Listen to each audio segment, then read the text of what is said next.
In this video, I'm going to talk to you about the paper bag creature sculpture. It was created for grades 3 to 4, and here are the learning objectives.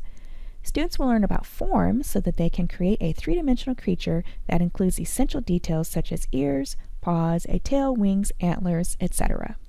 Students will use a combination of paint, markers, feathers, paper, pipe cleaners, pom-poms, or other art materials so that they can make texture and pattern on their creatures. In this koala bear that you can see on the right, a paper bag was folded and stuffed with paper and painted with different colored brush strokes to make a fur texture.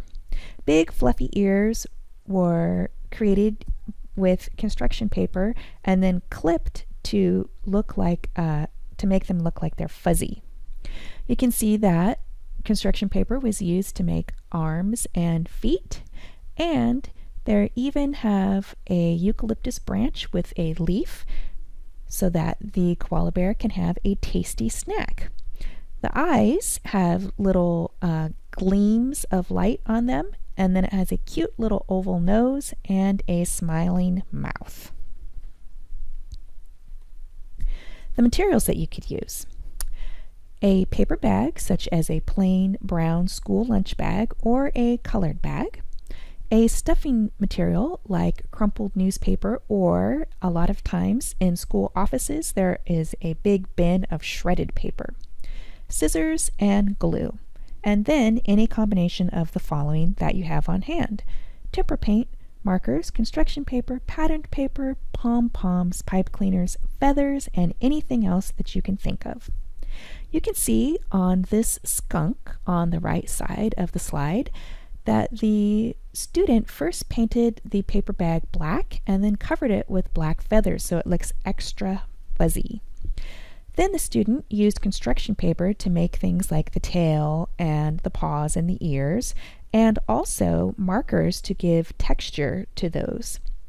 A flower was created as a nice touch with a pom-poms and pipe cleaners.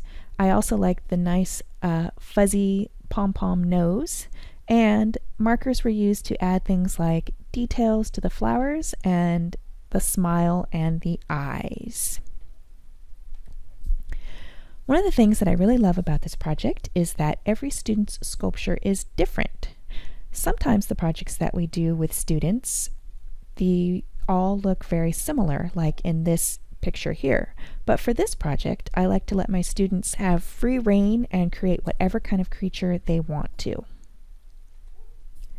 Here are some ideas for animal parts: tail, ears, nose, muzzle, tummy, mane, feathers, paws, claws, wings, arms, and tummy patch.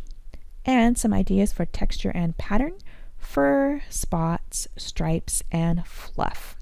And I would like to point out that on the left side of the slide, those are actually puppets, which we are not making. Puppets are flat, and we are making sculptures. So on the right side, you see examples of sculptures.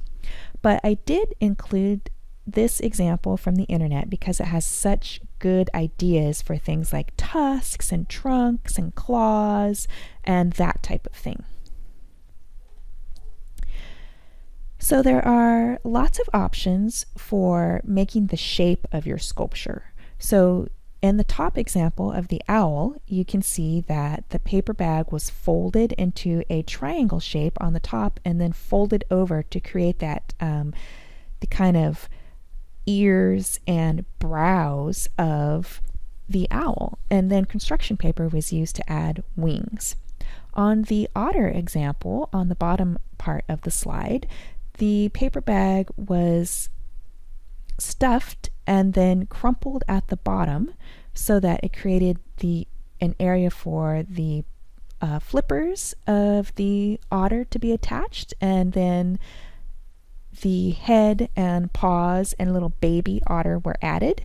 And I really also like the way the environment was created around the otter with the blue paper and the twisted kelp. Here are some examples made by former students. So we have a snail with these awesome pom-pom eyes and a beautiful Siamese cat that has lovely painting and some three-dimensional pipe cleaner whiskers. We have the head of Smokey the Bear, and I love the texture of the fur, and a monster from Monsters Incorporated with the horns and the beautiful fuzzy colors made with the feathers. Then we have SpongeBob SquarePants and a character from If You Give a Mouse a Cookie. And the last example is a turtle where the student crumpled up the bag, stuffed it, and then turned the back into a shell, cut out pieces, and then glued it to the bag, and then used construction paper to make flippers. And I also really like the eyeballs, which are pom-poms with little dots of black pupils added to it. Well, that's it for the instructions, so have fun, everyone. I can't wait to see your paper bag creatures.